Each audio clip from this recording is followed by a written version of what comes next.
What up, though, One Pride? This is the Roar of the Lions UK podcast, the podcast where One Pride goes worldwide. My name is Antony Fitzpatrick. I'm joined this evening by Ryan McCluskey, and we are here with a Monday edition of the college football podcast, the Regal Royal Rumble. Ryan, we are 9 weeks into the college football season. Week 10 is coming up on us. Tomorrow is the revelation of the first college football playoff bracket, the most, awe-inspiring, debate-inspiring thing that's completely pointless, but it goes out there. But we're at the business point of the season now. There is a small clutch of teams who can realistically make the playoffs, and any little misstep, and it's over.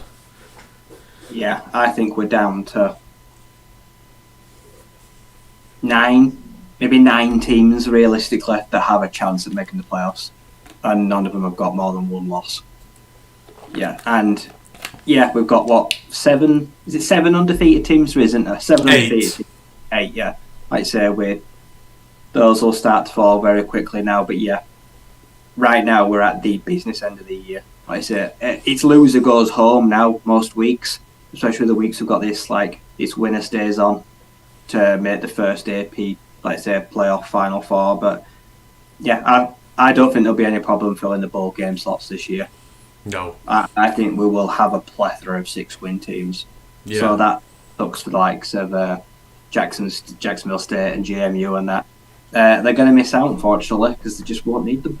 Yeah, I mean, there's 3 or 4 weeks to go, and, realistically at the minute, you're only looking at Florida State, who's kind of really nailed down first place in the conference. Everyone else, it's still wide open, very competitive, and there's a lot on the line here. And this weekend just gone, there were upsets. There are so many survivors who nearly got upset. It's where everybody starts getting nervous, and you can see which teams it's starting to affect. And some teams, their season is now over because it's gotten to them. We're on some bad losing streaks for some teams. So there is a lot to discuss today. We will be going, as I say, through week 9 of the season. We've got a bit of news as well, and then we'll be taking a little look ahead to week 10. First of all, it's been a schedule change this week, so me and Ryan here on Monday. Obviously, the Detroit Lions have not played yet. We are playing tonight on Monday Night Football against the Las Vegas Raiders. We'll be keeping a very close eye on any goings on team news through this show as well, specifically as the trade deadline is ramping up as well. So if anything happens, goes off, just fire it in the comments, let us know. We'll discuss that in there as well. So we're doing this show a little bit earlier. Thanks to everyone who's joined us this evening. I see Brent DeWitt is in the building, goes, UMass put a feather in their cap against my Black Knights. Yes, they did, Brent, and we're going to talk about that later because that's one of those many upsets. Dan McGuinness is in the building. He goes, all right, lads, I'm so nervous for tonight. Ditto. Big game for the Lions. We are beaten up, banged up, bruised, and we're playing a team who got dispatched by the Bears. So this is a no-win situation. You beat them, you're expected to. You lose, and Jesus, there's going to be a lot of chatter tomorrow with the trade deadline coming up and about. People wanting to trade here, there, and everywhere. So we are all nervous. Mile Marker is in the building as well. Hope you're doing well. Brent's in. I say, Brent, hope you are well. Hope everything's going well health-wise with yourself. I know you've had a few trips to E&R, but thank you for joining us. We appreciate you and hope we can keep you entertained for the next few hours. And I know Lost Oceans is in the chat on Twitter. He's subscribed at Tier 1. That's a 7-month subscription there. Thank you very much for that. And the comment is about something we're going to discuss in the news, so we'll get to that in a minute, Lost Oceans, although I can't say it'll be a 3-hour conversation on that particular thing, but we will try nonetheless. Right, so let me just get through all the housekeeping stuff very quickly. Roar of the Lions UK Discord, if you want in, let us know. Main podcast, the boys will be back this evening. Matt and Ash will be doing live reactions during the game, so come say hi to them during that if you get the chance to. And then we'll be back tomorrow on the official main Lions podcast. We'll be doing the Raiders review, hopefully celebrating a win on a Victory Tuesday. Don't forget to like and sub to everything. Twitch, Twitter, YouTube, all that good stuff. We really appreciate you back in there. Don't forget about Lions Nation Unite, Herman Moore's project to bring together the best in Lions content creators. And don't forget, We are a Twitch affiliate. We are monetized on YouTube. We have a tip jar. If you want to help us that way, great. If not, we just appreciate having you all in the building. And we've got a feedback form as well. So if anything you want to say about the shows, any improvements, any comments, just send them to us. We look at everything. And also, our merch store's up as well. So if you want to go and get something, I'm rocking a few bits tonight. I've got the hoodie on and the hat. Mainly because it's absolutely freezing over here, and like a typical hardy northerner, and Ryan will get this, we put on layers before we turn on the heating. We are hardy souls, hence why I'm suited up a little bit this evening with a lot of the wear on there. Right, let us dive in. Oh, Way Weary is in as well. Goes, Louisville beat Notre Dame and shut out Duke. Could they upset Florida State in the ACC? Oh, well, let's do a little bit of chatter first. Then, Rye, I mean, the ACC, we've focused on a bit more over the last few weeks, but Louisville have just been such a conundrum this year. Started off 5-0, 6-0. They fell to the curse that was me shining a spotlight on them, because that's what's happened for the 6th time in a row this season. But they've rebounded pretty well. You watched that Duke game the other day, so early on, Louisville, do you reckon they are a threat for the ACC this year? None whatsoever, no. I don't think they can hold a candle at Florida State. I don't trust Jack Plummer as far as I can throw him. They need a serious upgrade before they threat the ACC. I just don't think he's that good. Yeah. Like I say, and I feel like their record really does flatter them. Strong run game, good defense, but yeah, they don't have the guy in the centre to threaten a defense like Florida State, and they don't have a defense that I think could stop the weapons that Florida State have. Could they make a title game? Yeah, absolutely. Would they get their ass handed to them? I would certainly think so. But even that would be a massive improvement on what's happened in recent years, even an ass whooping an ACC title. I think they take it if you offer them. It's definitely progress, but yeah, like UNC, like I say, we'll talk about Duke. Like I say, their lack of reliability and availability in the centre of the quarterback position. They've fallen away. The path basically is there for Louisville to just hang on to the coattails and ride it into to be the title challenger. So their fate is all in their own hands right now. They handle their business and they're basically there. There's not a lot anyone can really do to stop them right now. No, I think I'm with you. I think it's too much too soon. For the record, we are both believers in bromance and what he's building there. But I think it's just a season too soon. And Florida State, they've just got such an experienced team. They had like one of the most returning starter production percentages this year. So they're primed and ready to go now, and I don't think Louisville are in that position just yet. But, they're a good team. I've appreciated watching them this year. But yeah, I think not quite. I'm not sure there's anyone in the ACC now who can keep Florida State out. So, yeah. But appreciate the question. You got any more things you want to ask us? Let us know. Right, I've got a few bits of news to go through. Then we're going to dive down into the reviews for Week 9 of the weekend. And this was what Lost Oceans was talking about on Twitch. He goes, I expect a 3-hour discussion celebrating that Brian Ferentz is not returning next year to Iowa. And of course, that is the big news today, Ryan. It seems to be that Kirk Ferentz appears finally to be contemplating an act of filicide and chucking his son, Brian, by the wayside as offensive coordinator at Iowa. The situation there is so bad.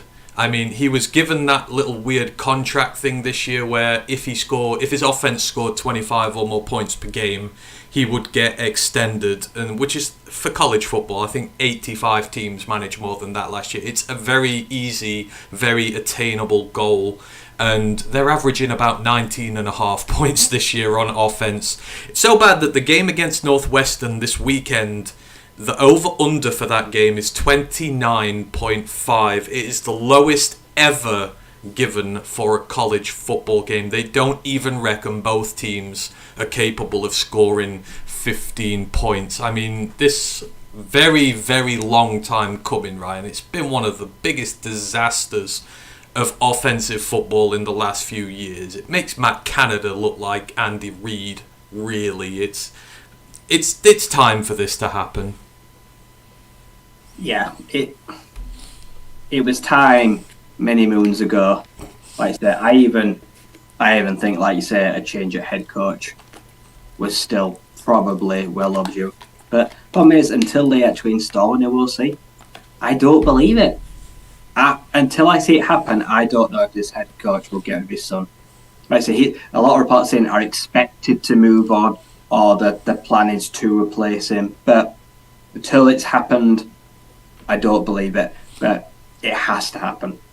Like I say, if they want to be a serious player in the Big Ten that is about to not just expand, but is about to like blow up, especially when that cushy division of theirs is about to be no more, they've got to get a little bit more funky, a little bit more fruity on offense, and not rely on that dry Weetabix kind of like just stale bran flake offense. They're bran flakes. That's what their offense is. Like, it's effective and it's good for digestion. Goes down easy, but it's easy to stop. It's flimsy and it's not appealing on the eye.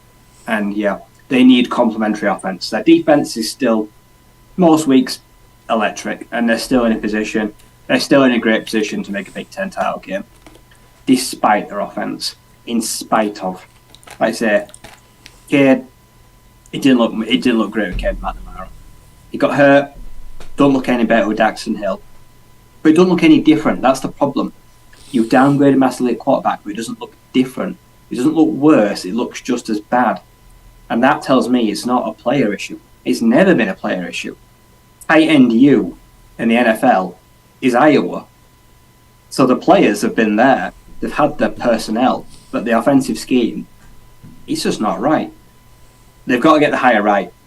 They've got to go external. Do not even bother promoting someone, because nothing will change. No. But no, it's potentially very exciting, I actually think. I love Hawkeye football. I love the brand of Iowa. I like their football. If they could bring a little bit of spark of an offense that could attract a better kind of quarterback, well, could be cooking. They keep that defense, and then suddenly when the East and the West merge in the Big Ten, maybe they won't get swallowed up. Yeah, exactly. And we've said for a couple of years now, all you need is like a Maryland Purdue level offense, and you could win the Big Ten. With that defense, it's elite. It's like flat out one of the best in the country.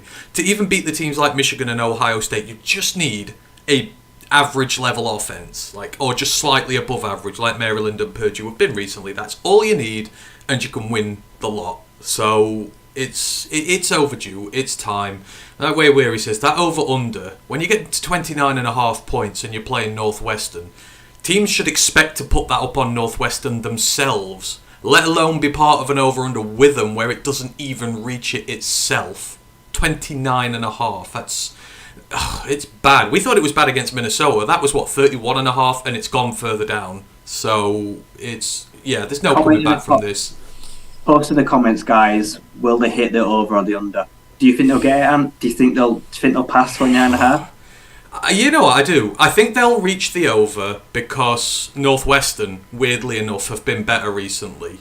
And that's another one we're going to mention about in a minute, because there's a coach in the Big Ten who I think is done after his season. But yeah, I think they'll reach it just. But yeah, anyone in the comments, do you think that 29.5 will not be breached? You know, you probably got better odds not reaching it than you do getting it. So, but yeah, it's crazy. But yeah, he's going, or at least he should be. But I mean, Iowa can still win that division and still get to the title game. If they get to Michigan and give them a good game, then, like you say, I wouldn't be surprised if he goes, actually, you know what? They showed improvement. We're gonna do better. You know, we're going to do better next year under him, and yada, yada, yada. So I'm not crazy. Brent goes over, but close. Yeah, I think 34, 30. One thing I will say is I think it's a really attractive job. Oh, God, yeah. Iowa have been really successful in what they've done the last few years. Yeah. Their fan base is passionate. It's a footballing state, like say the Hawkeyes. I think that's one of the most, of all the vacancies you'll see in the Big Ten after this year, I've been offensive coordinator. You can have instant success. Yeah. you can easily use them as a stepping stone to a head job if you made that offense half decent. Yeah, and as a base set, you've got a good offensive line in terms when it comes to the running game. You've had Tyler Linderbaum come out there from there recently. You've got some good quality guys. So just get some good playmakers in. Just diversify your sheet a little bit, and you go in places. So I agree. I hope they get rid of him, and I hope they go outside the box and find someone worthy of it. There are lots of good OCs at the group of 5 level at the moment who would deserve a job like that, who they will probably do well with. So, plenty of guys in the FCS at top programs who probably come across, and come and take an OC position like Washington State's own offensive coordinator, and they flourished with him. So we'll see. Way where he goes, I still like the under. Don't blame you. Brent goes, yes, Brent. OC is the coach's son. Kurt Ferentz is the head coach. Brian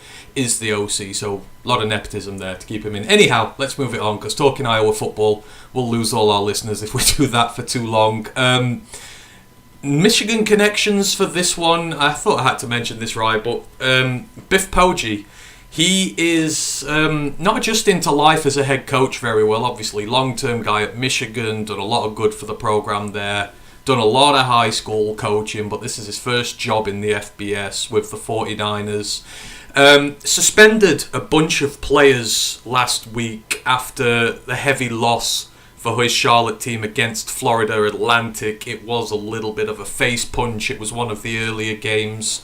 They've not said how many players they've suspended. They're suspended for this week. I think it's Tulsa that they're playing. But when talking about this afterwards, this is what he said after that game. He goes, "When we hurt ourselves, it's like watching sausage being made. It's just a horrifying experience. It's just football, for God's sakes. Just block and tackle people. Do what you're supposed to do. Don't do anything else. Don't talk to anybody. I don't care what anybody says. You just do your damn job." The 49ers, they are 2-6 on the season. They have a solitary win in the American, just the one, a 10-7 win over East Carolina, who have been a little bit rubbish this year in the post-Halton Ahlers era there. Biff, he sounds like he's having a bit of a rough time with it at the minute, but I mean, those comments, just go out there and tackle, just go out there and block. It sounds like me when I'm playing Football Manager and just say, just go out there and score and go out there and defend, because I don't have to do anything. It seems like he's struggling a little bit to make his mark with the 49ers. I mean, he's not wrong. He's only asking them to do the basics. He obviously thinks that they're not going to do the basics properly. Do we know why they've been suspended? So they gave up about 12 penalties for 126 yards. It's for indiscipline on the field. Basically, he's unhappy with how they've executed penalties, etc. like that. And he's taken a hardline stance by suspending the players for a game. I don't know about that. That's one way to lose the locker room, is that when you single out players and make them available. Oh yeah, I think his days as 49ers head coach are numbered. I can see a revolt happening. That's the kind of way you get a mutiny.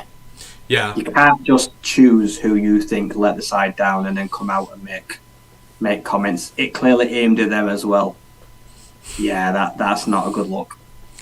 No, it's not. And it's like, you commit a penalty. I guess if it's something stupid like... I mean, we saw a lot in the NFL this weekend, guys stood over other guys, giving flexing and stuff like that. Maybe that sort of stuff I could be like, that is boneheaded. But you'd think you'd give a warning or something first. You don't think you'd go straight in and suspend them for a game. It doesn't seem a healthy idea to run, so... I don't know. But anyhow, I just wanted to mention that because it's an odd situation. Biff is struggling with Charlotte. He's suspended a load of guys. We shall see what happens in the aftermath of that. Hatter's House is in the building, says go UCLA. I mean, well, what a weekend for them. Their defense harassed Shedeur Sanders within an inch of his life. It was crazy. I've never seen anything like it. Well, I guess I have, but they absolutely destroyed Colorado. We'll talk about that in the reviews in a moment. But yeah, good win for them this weekend, Hatter's House. Other thing I just quickly want to mention, I mentioned obviously tomorrow is the first iteration of the college football playoff rankings. It is one of the most discussed things in college football on Twitter because everybody's got an opinion and someone's already wrongly left out. And this is already going to create a furore, but the NCAA's website, they've put up their predictions for what they think is going to be the top 4 tomorrow, Ryan, and I'll read you. So this is 1 to 4 in order. This is what they believe the rankings are going to look like tomorrow.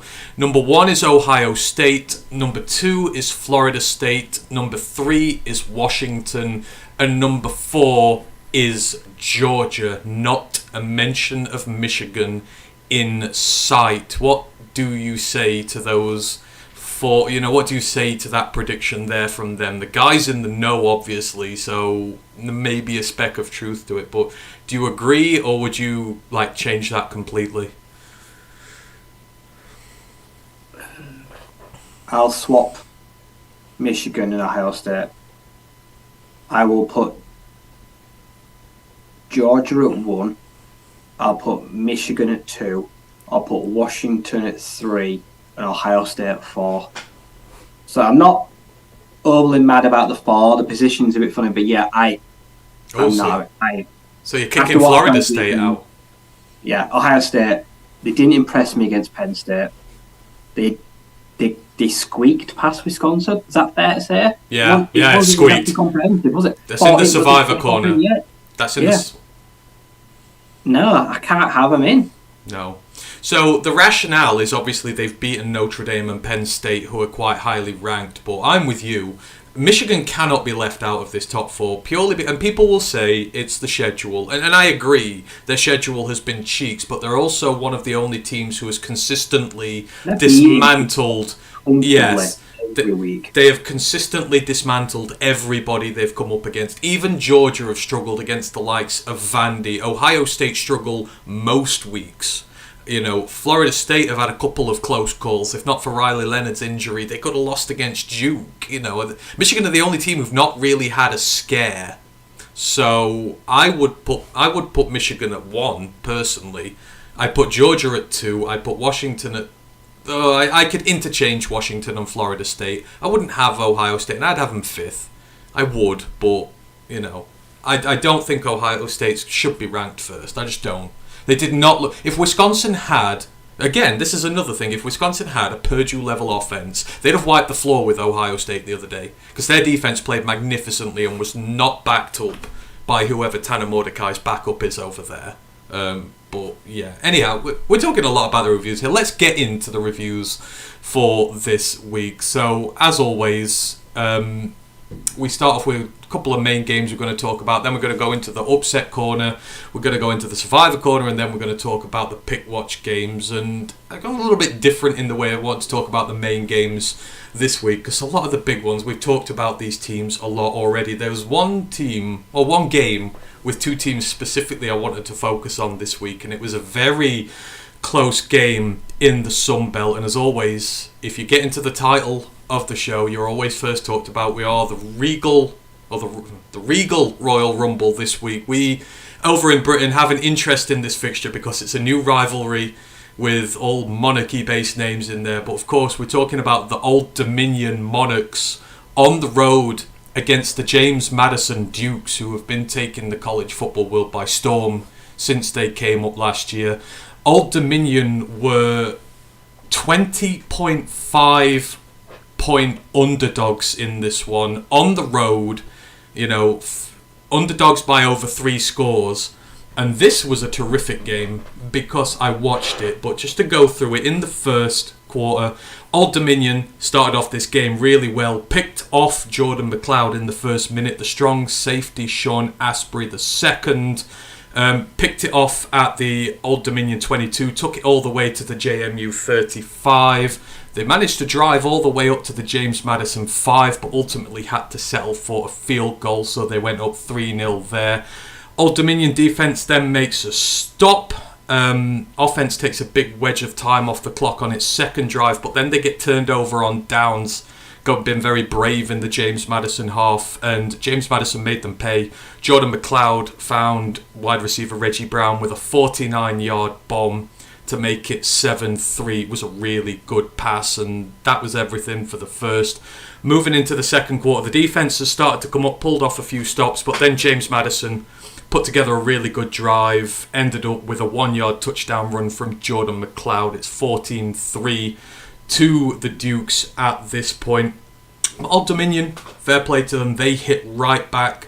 On a 3rd and 4 from their own 42, the quarterback Grant Wilson connected with wide receiver Dominic Dutton on a 58-yard touchdown pass. Beautiful bit of airmail there from him. Monarchs closed the gap to 14-10. A couple of drives before the end of the half, but the defenses managed to keep things in check. And Old Dominion cornerback Marcus Knight, he picked off McLeod right near the end of the half. So Jordan McLeod threw 2 picks in the first half of this one.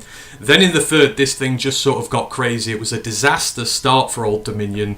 They returned the second half kickoff, only made their own 5-yard line. Then they got hit with a delay of game, which took it back to their own 2. And then Wilson got sacked for a safety by Jamri Cromer, who only played a few snaps in the game, but managed to get a safety from one of them. 16-10 there, and from the resulting safety kickoff back to James Madison, they marched right back down the field. McLeod found Elijah Sarrett from 3 yards. It's 23-10 with less than 5 minutes gone in the half, and you're kind of thinking the game's over for the Monarchs there. But on the very next drive, Old Dominion, they hit right back. There was a balanced helping of run and pass. Wilson finishes it off, a 10-yard touchdown pass to Javon Harvey. Makes it 23-17. James Madison, though, next drive, they hit right back. 4-minute drive. McLeod finds Reggie Brown for his second touchdown of the game from 21 yards out. And it's a 2-score game again. And again, you're thinking, Old Dominion are out of this one. But not for long. Literally 1 minute 50 seconds later, Old Dominion hit back. And it's such a great drive because they ran it down the throat pretty much all the way down the pitch of James Madison. And this is the second highest graded run defense in the nation for the Dukes. You had Keyshawn Wicks, who had a run for 36. You had Kadarius Callaway, who got 13. And then he busts out a 21-yard touchdown run.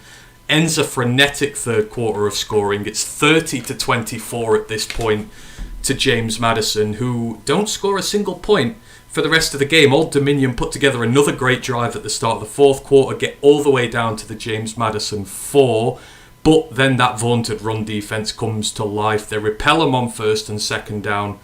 Pass on 3rd down. The guy, he gets it in the end zone, the Old Dominion receiver. He is out by like 2 inches. They are so close to getting the touchdown. They need to go ahead. It's called back because it is out of play. They have to settle for a field goal. It's 30-27 with 10 minutes to go. Old Dominion get them off the field in a minute, but then James Madison return the favour. They get them off in a minute. Old Dominion's next drive, they're turned over on downs at midway, but the defence, it makes one final stop. Gives them 30 seconds to try and rescue something from the game. They're at their own 6, but they can only make it to the 22 as time expires, and it finishes James Madison 30, Old Dominion 27. And why this game sort of to pick off, but Ryan, we talked about Old Dominion in the Sunbelt previews starting this season, and they lost all their talent going into this season. Ricky Rahn has had nothing to work with. It's a hell of a hard school to recruit to. He's been doing the high school recruiting instead, and on the road against James Madison, underdogs by more than 4 scores, they put up one hell of a fight in this game. And they look like they're morphing under Ricky Rahn into something potentially really special in the Sun Belt down the line. Yeah, I thought the over-under, I'd say, was way too... It was excessive. Felt a little bit disrespectful to the Monarchs, that start line before the game.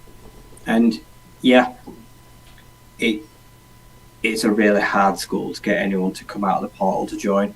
It's not known for its football. It doesn't get good airtime. It's not a great path to the pros, unfortunately. It's one of those where you kind of grind and use it as stepstone to the next level. So he's got to try to get commits to recruits in the area, in the state.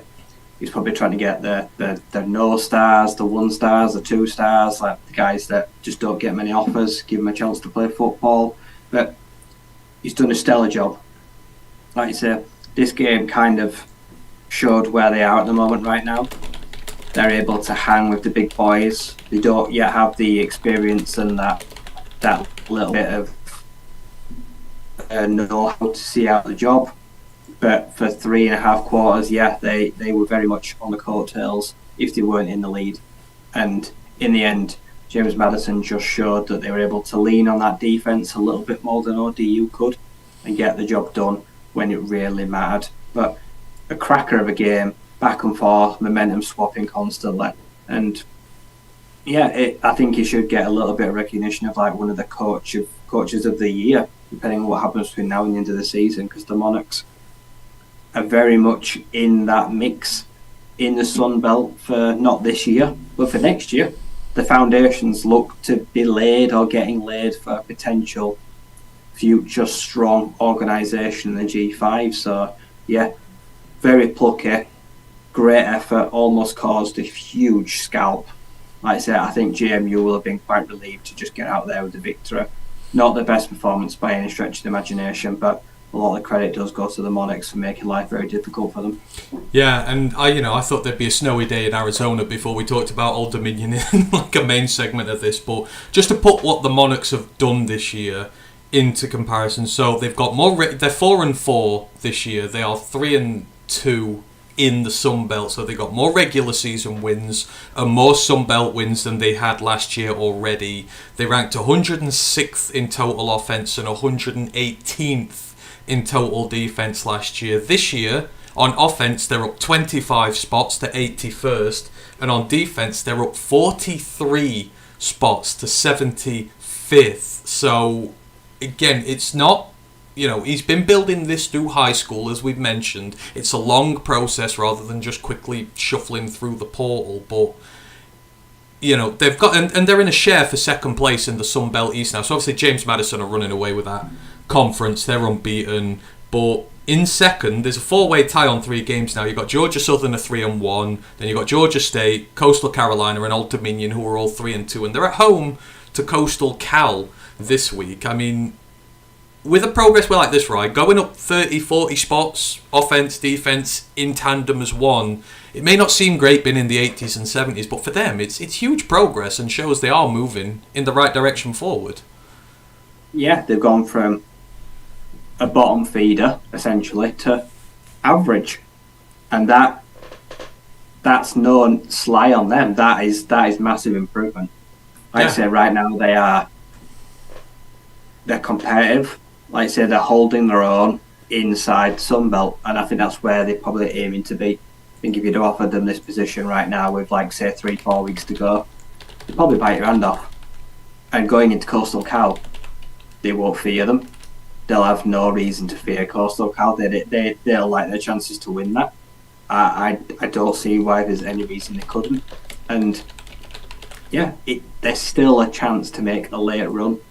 If teams start to trip each other up and they pick these important wins up, then they could very well be in a position to maybe make a last week sneak in. So there's a lot of football to play, and if anyone decides to overlook them after this weekend, then they'll probably be pretty foolish. Yeah, absolutely. But this is a game of two teams. Obviously, Old Dominion are the plucky, smaller team at the moment who are doing really well, heading in the right direction. Big opportunity for them this weekend here. But you've got to talk about James Madison, who, and we have a little, but we've never really spotlighted them here. But I mean, what a job Kurt Signetti's doing there with the Dukes. They're just up from the FCS just as of last year. Had a really good season last year. They're unbeaten to this point. They're at 8-0 now. 8-0 this year.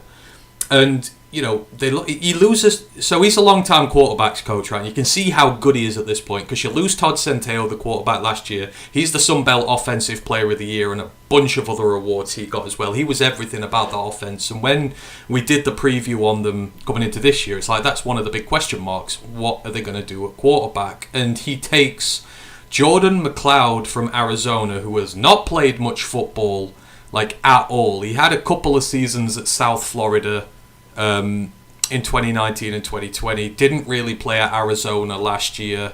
and he didn't really play that well either.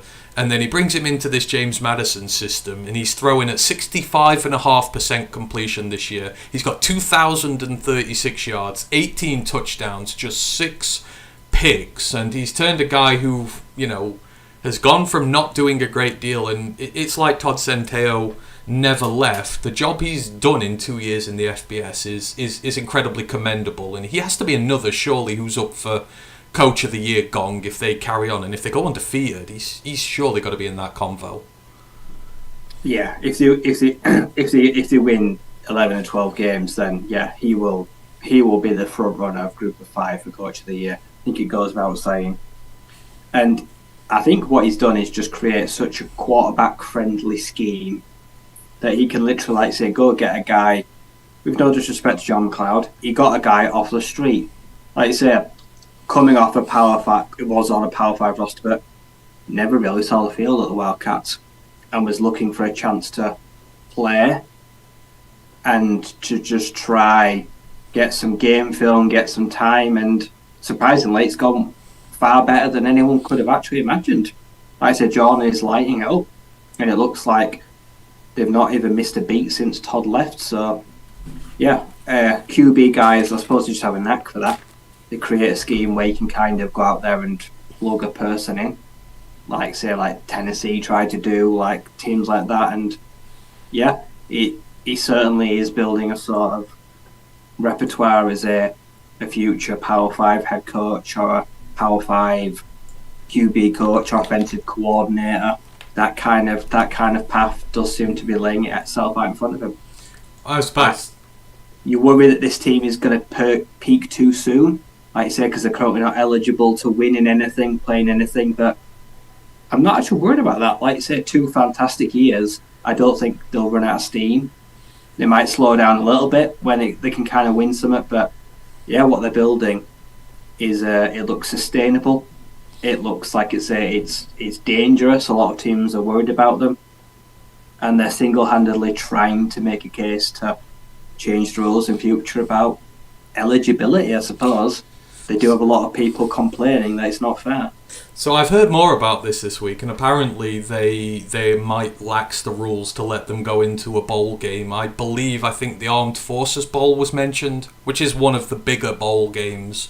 So they might get a decent, bowl at the end of the year. So I kind of hope they do. But I guess in James Madison's case now, is it a case of they've got to worry about Signetti being poached? Because, this isn't a fluke anymore. You have one good year when you come up, but to sustain it and to carry on doing well, someone might go after it. There are a lot of Power 5 programs in need of a good head coach who has been successful, and he's had wild success there now at the FCS, and he's translated it up to the FBS now. I suppose it comes down to what does he want from football, what does he want from life. Money, I don't think will entice him. I don't think he's money driven. Like I say, will the school, will the athletic AD, can they keep hold of him?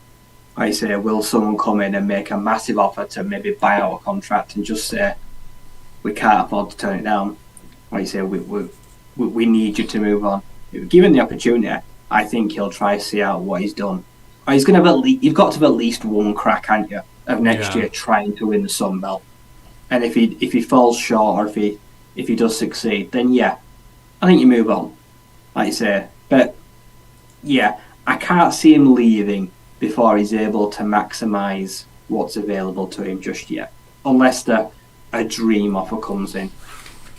Yeah, I agreed. I think he might stay there a little longer, but certainly it's a name to keep an eye on. But yeah, this was just a tremendous game, and I really want to talk about it this week, so that is why it has gone in there. Right, the other main game I wanted to mention, and I'm going to try again. 6 times I've shone the spotlight on a team, and 6 times they have lost. UNLV were the latest to do it to me after last week, but I think it is time now where there is a quarterback we've been silently loving this year. Well, maybe not so silently loving. We mention him pretty much every week, but they went out and got a really big win this weekend on the road, and you're now maybe thinking, it's maybe not sort of a fairy tale thing, but it is actually maybe something that's a little more legitimate. And of course, this time I want to talk about the Iowa State Cyclones, I mean, who'd have thunk it? At the start of this season, this was the team that got humiliated by Ohio from the MAC, and you're thinking Campbell's Times Limited, their offense is just as bad as their counterparts in Iowa. It's just not working. And then all of a sudden, you'd have the emergence of a quarterback, and what a quarterback can do for a college football team and how he can turn it round. And of course, we're talking about Rocco Becht. Like he's one of the guys really to watch who's breaking out onto the scene here. And they went to Baylor this weekend and they absolutely twonked them 30-18 on the road. I am now going to refer to him as the Bechtical Spectacle. He is the guy you come to watch when the Cyclones come to town. And this team, Ryan, from that humiliating loss to Ohio, it's now fighting for a lead in the Big 12. It's fighting for a share of the lead with the big loss that we'll talk about in a moment, the big upset of the week. This Cyclones team from nowhere have turned this round, and it's on a quarterback who's starting for the very first time. He is, at the season, 60% passing, which is pretty decent, 1,702 yards, 13 touchdowns, and 6 interceptions. But to put it into context, he threw 5 of those picks in his first 5 games. 2 of them were multi-pick games. Since then, in the last 3, he's thrown 1. This weekend away at Baylor, he had clean games against TCU and Cincinnati. He threw for 240 yards this weekend. He looks legit, Ryan, and this Iowa State team, from looking like nothing, is all of a sudden looking like a challenger for the Big 12. Yeah, it's weird. Like, they have gone under the radar. No one's talking about them. No one's giving them any interest. No one's paying any attention to them. I think that's how they want it to stay. But unfortunately, that's not how college football works, because we're talking about them. That means other people are starting to talk about them. And that's not what they want. I said they wanted to just go into like a stealth bomber. I like to say just suddenly appear in the title game. But yeah, Rocco, like I say, first 4 games of the season, struggled. Looked like the redshirt freshman. Looked like a guy that was not ready, lacked confidence, bit much too soon through terrible interceptions.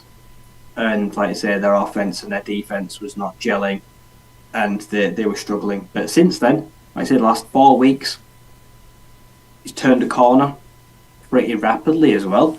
Like I say, he's holding on the ball. He's not making rash decisions. He's getting through his progressions. He is throwing the ball away, taking less sacks, got better pocket poise. The defense has always been good. I've actually liked the defense all year. And yeah, they're finally playing good, smart football. And this is what Matt Campbell, like I say, had that little bit of NFL hype about. Good head coach. I like how the way the team is run. I like how it runs an offense. I like how it runs a defense. And what has emerged is the darkest of horses for the Big 12, because teams are slipping up. And when teams slip up, teams then suddenly find themselves in position to make the unlikeliest of late runs. And that's where the Cyclones now see themselves. And after losing Xavier Hutchinson and Brock Purdy, I can't believe they believe that that's even happening. Like I said, this state late in the season to be so relevant in the Big 12 is a godsend. Because they did not look like they'd be anywhere at this point in the season. Yeah, Rocco, I'm pretty sure his parents got a lot of games. I've seen the photos, the crowd. Like I say, he's doing really well. And to take over from Brock Purdy, like one of the best quarterbacks of Iowa State all time, maybe, like, that is the biggest of shoes to fill. And that is not easy. And there's a lot of pressure on him. And yeah, he's handling it really well. And do I think they'll win it this year? No. The Big 12 is going to expand and get a lot more difficult next year. But yeah. But will they be in a much better position next year? Will he have seen there? Will he have done it? Will he have worn the t-shirt and be ready to go week 1? Definitely. I've seen lots of flashes and lots of things I like from him right now. Year 2, or his year 2 starting as the starter, you could see really big stuff from the kid next year. like I say, with just that 1 year of experience under his belt, it's remarkable what that can do for confidence. Yeah, exactly. And, this team, they came out, it was, to start the game, it was a 4-play, 55-yard drive in 90 seconds, touchdown. That's like the sign of and they're confident in him. They let him air it out at the start of the game. He goes straight down, straight up. They're 17-0 up before the half. They absolutely put away this Baylor team, and I don't know what this Baylor team is right now. Like, 1 week we're talking about it and it's really good, and 1 week we're talking about it and it's really bad. But to go on the road for a big win like that as a redshirt freshman is a huge result for them, and they're in the thick of it now. The Big 12, as it stands, you have 5 teams who are sporting a 4-1 record. You've got Oklahoma, Texas, Oklahoma State, who have also come from nowhere, Kansas State and Iowa State, all at 4-1. And the great thing is now, right, if they want to go and win this, when you've got 5 teams tying, you can afford to lose a game or two, and you can still sneak into that title game. Yeah, they're in that kind of that rare position where, as we said, people around them are losing games, and that gives you a little bit of a cushion. You can afford the odd slip up and still not lose any ground. And when you start taking wins and losses off each other, suddenly you'll find yourself in the next week or two that those 5 teams become 3 teams. Then a week later, 3 teams become 2 teams. And then it goes down to last weekend, it's 2 teams vying for 1 place. They will start to fall away very quickly, and you just want your name to be in the hat in that final week. So, yeah, there's a lot of draftable talent on this Iowa State team. And I think they are the underdog. They're one of the Power 5 teams to watch. Yeah. Because I don't trust some of the other teams in the Big 12 as far as I can throw them. No, absolutely not. And I mean, honestly, we really like this guy at quarterback. If you want to watch him this weekend, they're at home against Kansas. Now, they are the 7th team who are going to try and break my curse of inflicting losses on there, but that's a huge game. It'll be a primetime game. It'll be available to watch. Go check him out, and hopefully he has a good game on the day, because that Kansas defense is nasty. So it's going to be a really big test for him. But very quickly, on the flip side, and I was looking through this, and Dave Aranda at Baylor, he now seems to be one of the names most frequently associated with the hot seat to get the boot. Because unbelievably still, at week 9 in the season, apart from Tucker and Fitzgerald, who've been fired for misconduct, still nobody has fired a head coach, which is incredible, because this time last year we'd had loads. But Aranda seems to be one of the names who's now doing the rounds. He's only 2 years removed from a Big 12 title, but things have nosedived very quickly, and they just look identityless at the minute. They don't look like they have an identity. Shappen's hit and miss, the team's hit and miss, they're going nowhere. I mean, do you really believe he's in danger right now, or do you think he will be given a little bit more time to sort it? I think he's got this year and then it's over. If he don't pick up a few wins between now and end of season, he's a goner. That Big 12 title is gone out of most people's memory. The 2 years, like I say, these 2 years, they've been bad. They've been really bad, actually. They have gone from top of the world to not even competitive. They have just fallen off a cliff, and as you mentioned, it starts with quarterback play for the last 2 years. It's been terrible. Whether he's not brought the right guys in, he's not putting them in situations to win. He's having to play multiple guys to get through games. What's felt like the last 2 years, and it's just not going right. And Baylor was always built on its defense for me. And like I say, who went to the draft? It was Jalen Petra, the other linebacker. Like I say, that they had key players that they lost. And did he replace them? No, he did not. Like I say, they had some absolute stellar talent in that title-winning side, and yeah, he has struggled to fill the holes. And I just think the leash is just too short. The Big 12 is just about to come even harder, even worse for him. And I feel like his days are numbered. You run the contract down for another couple of games, halfway through next season, try to get the cheapest out you can. and potentially move on, because I just don't think he's ever going to get this team back to those lofty heights again. I just don't think he's the man for it. No, I think he's in trouble as well. They've just not looked good, and you nosedive so quick. And you've got Colorado, you've got Arizona State, you've got all these teams coming to the Big 12 now. It's going to be like a lot of teams in the Big 10. You could very soon find yourself lost. Even in the midst of the division, you're still well down because there's that many teams now. And you've got to be a bit ruthless when it comes to this. So I reckon he's in trouble. But yeah, well done to Rocco Becht and Iowa State. Honestly, go give them a check out this weekend against Kansas. And, well fought for the Monarchs there as well in their game against James Madison. Right, let's move into the upset corner. And the upset corner has a lot of teams in it this week. And we're going to stay right in the Big 12 because the biggest upset of the weekend occurred. And it was, of course, Oklahoma, ranked number 6, and I was quite proud of this because when we were doing our predictions last week for the Pick Watch, I picked Kansas to win this. I think I was the only team who did, but my exact words at the end of the prediction were, Kansas are going to do to Oklahoma what Oklahoma did to Texas when they beat them. And of course, what Oklahoma did to Texas when they beat them is they scored a touchdown right at the end of the game to go ahead and not give Texas enough time to be able to respond. Texas, try as they might, were not able to get in the end zone. And what happened in this, I mean, it was beautiful. 55 seconds to go in this. There was a 4th and 6th at the Oklahoma 46. Kansas looked like they were about to lose the game. Jason Bean finds Lawrence Arnold for 37 yards, gets it all the way down to the Oklahoma 9. And then from there, with 55 seconds left, Devin Neal, 9-yard run for a touchdown. They tried a 2-point conversion and failed it to try and get a touchdowns lead, but 55 seconds left, no timeouts for Oklahoma. They got all the way down to the Kansas 23, but Dylan Gabriel unable to find Austin Stogner in the end zone to win the game on the write-off. And exactly, Ryan, what Oklahoma did to Texas, Oklahoma then falled on the same sword against Kansas, who, again, another one of these, Lance Leopold.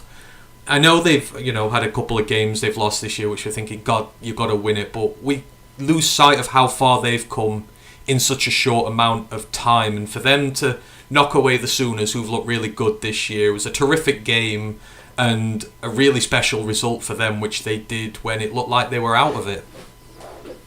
Yeah, I knew they could win. I just already picked them for an upset this year before and they fell short, so I just thought they burnt a bridge in me. But I knew they were capable of it because how many quarterbacks, or how many teams in the country can boast to have 2 quarterbacks that are basically starter level and starting in every team in the Big 12? Like I say, Joan Daniels, like I say, Max Bean can start on most Big 12 teams. They're basically both starter quality and they're basically interchangeable. And they're one of the gamest teams in the nation. I think Lance Leopold has won. I think he got Power 5 Head Coach of the Week this year. So he's got the individual award. And yeah, it's felt like this is coming a while for Oklahoma, like you say, getting into too many shootouts, too many territories where they're getting the ball back and needing to score to win. And Dylan Gabriel can only do so much. He can only take so much on his plate where enough is enough, and even he can't get the job done on his own. And this felt like that week where he needed a little bit of help just from once for his defense, and it didn't come. Like I said, every time he responded, Kansas would go down the field and they would respond fairly comfortably, and he'd be left to try and go respond himself. So the lack of defensive football has finally caught up with the Sooners. Yeah. And I'm not surprised it was the very plucky Jayhawks whose offense has become quite comfortable, scoring 30-35 points every week now. They make it look pretty easy whenever they wish to do it. Yeah, and the even more sickening thing for Oklahoma is we've become associated for them being a passing team a lot of the time. But I mean, Dylan, he had a good game. He was 14 of 18 for 171 yards, I think it was. So they didn't ask a lot of him. No touchdowns, no interceptions. But the running game, they got how many? They got nearly 300 yards on the ground, 290 yards on the ground against Kansas. You think, oh, they're going to be able to kill the clock with that. You know, Dylan's doing what he needs to do with them. They're putting up points. I mean, they got Dylan Gabriel had 3 rushing touchdowns. He had 79 yards on 13 carries, so he did a lot there as well. Taway Walker had 146 yards and a touchdown. It was just such a beautifully balanced offense. But again, like you say, it just gets let down by the defense, which has been their problem over the years. Same with Kansas. They did it a little bit better. Jason Bean, I mean, he didn't have his best day. 15 of 32, 218 yards, a couple of picks, but again, kept the chains moving when he needed to. He had 62 yards on just 4 carries and a rushing touchdown himself. Devin Neal, big game, 120 yards. Daniel Hinshaw, 75 yards, 2 touchdowns. A lot of this was just good old-fashioned ground and pound, slugging it out against one another. But Kansas, like you said, just the more clutch defense when they needed to be and scored when they needed to. And, you know, this again, Kansas, another team, I think they're sat at 3-2, right behind that big group of 4-1 teams in the Big 12. But if they just have a bit of consistency, right, they can find themselves in the championship game as well. And you're on the road at Iowa State this week. That's a chance to beat one of those teams in front of you. It's not over for them yet. No, the Big 12 feels like the most unpredictable right now. There's no front runner. No, like there is no standout team, and that means that no playoff team can come from the Big 12. But on the flip side, it also means that literally, like I said, everybody's still got a chance. Like I say, if Kansas get the job done against Iowa State, they thrust themselves back into contention. And I think it's going to be a really fun game to watch. Actually, I expect there to be a lot of offense played. As soon as I see, it's a slip up. It might not have actually that much impact on the season as long as they don't let it snowball. If they respond again this week, back and just forget it, game's gone. I think they can still overcome this. But it's certainly thrown the cat among the pigeons. Yeah, absolutely. You just felt like you had it in them. We've not really talked about them as frauds because I don't think they are. I think they're just a good team, but they're not elite. And you were expecting them to lose one. But yeah, it's wide open now. Big 12, wide open, very competitive. Really looking forward to how that ends because it's probably going to go down to the last week to decide who the top 2 are going to be. But yeah, upset there, massive one. Number 6, Oklahoma downed by the unranked Kansas Jayhawks, and they were not alone this week. Other ranked teams going down as well. Next up on the agenda, number 11, Oregon State on the road against the Arizona Wildcats, who kind of disappointed at the start of this season, but they seem to be picking up where they left off last year after their sort of new resurgence. Oregon State 24, Arizona 27.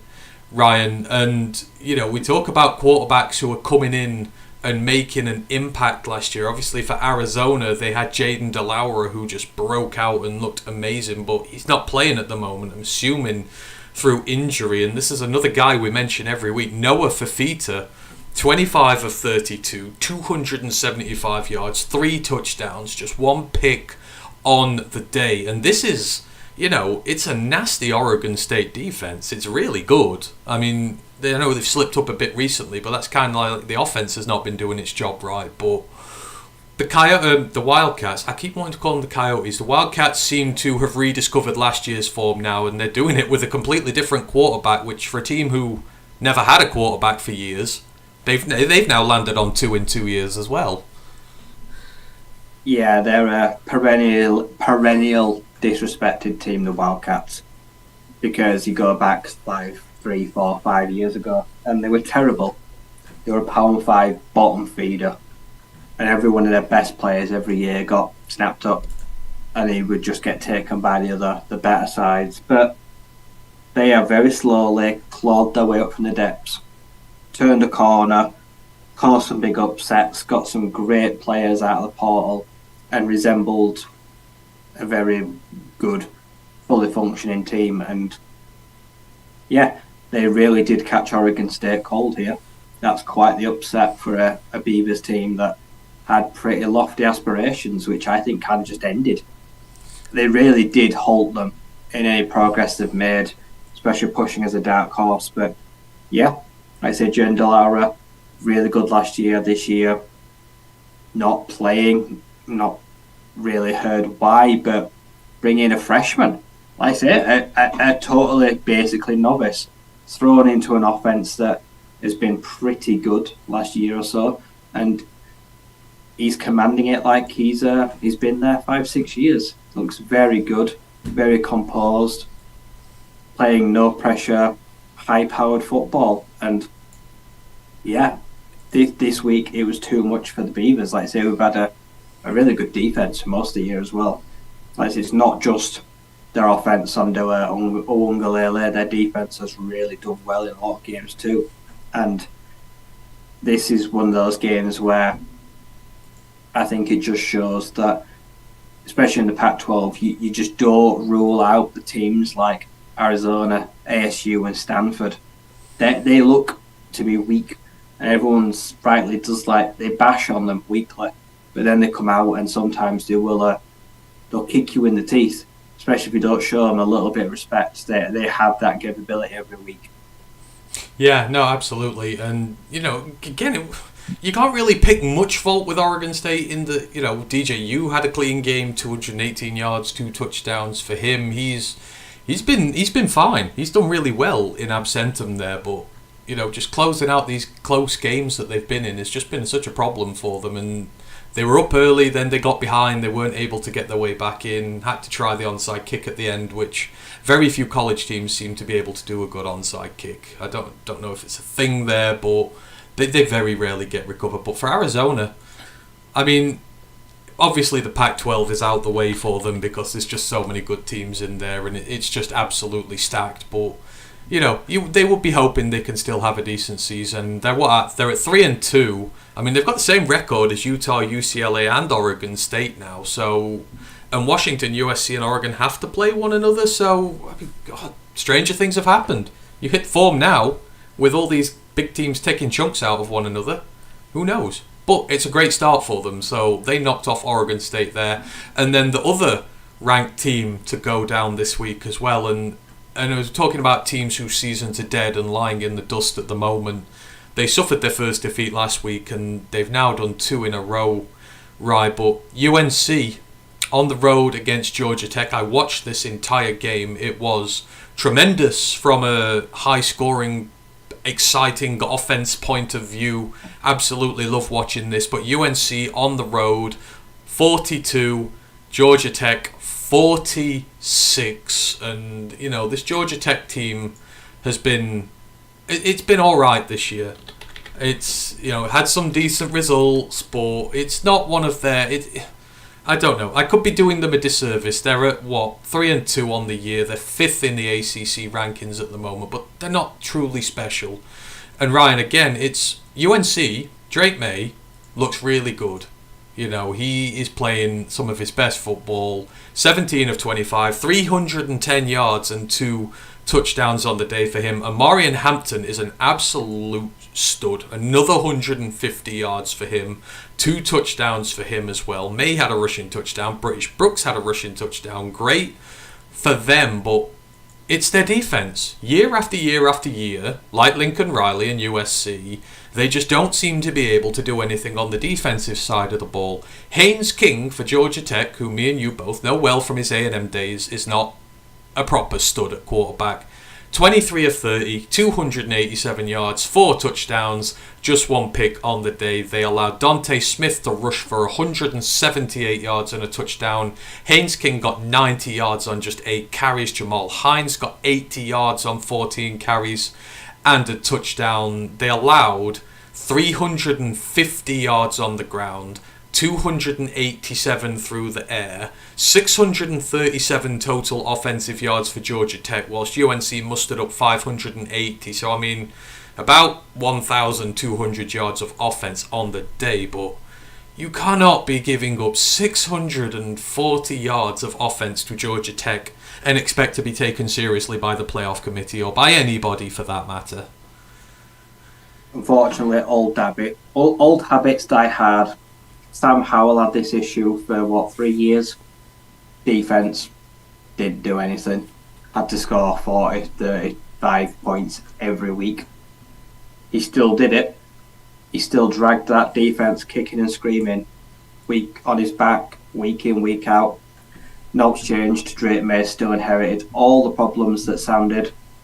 A team that is very lopsided, that is all offensively dribbling, and is expected to score as many points as it can to give a defense as big as cushion it can. And it's caught up with them, hasn't it? Back-to-back weeks now, unfortunately. Their playoff hopes are over. Their ACC hopes are they're sinking. It's time to run for the lifeboats. They're in trouble.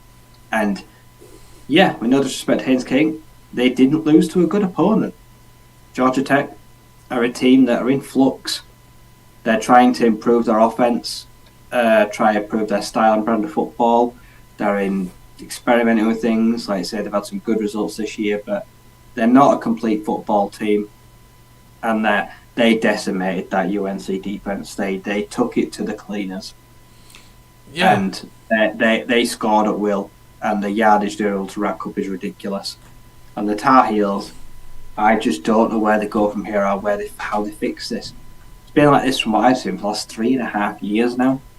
Yeah, they were 21-7 up in this game. They were 35-24 up in this game. Like, Georgia Tech are not usually a team built to come from behind. It just felt like every single time they chucked the ball, something happened. They rushed the ball. You can't. I know that they're traditionally a running team, but 350 yards on the ground. It's like you cannot get gashed for that much. And I was thinking about this when I was watching the game, and you're right. They have amazing offenses every season. They have produced some amazing skilled players. Like, some of my favourite players in the NFL have come from this UNC team. And I'm still a big fan of Sam Howell. I think he got let down a lot. And he's getting let down at Washington as well. I think if he was on a competent team, he'd be a great player. But does there not have to come a time, this is Mac Brown's second spell here, when you have to say, enough is enough. You can play all this pretty offensive football. You can get us lots of wins, but you are not changing the one thing which is holding us back from being a premier college team, the defense. You can't sort it. It's constantly bad.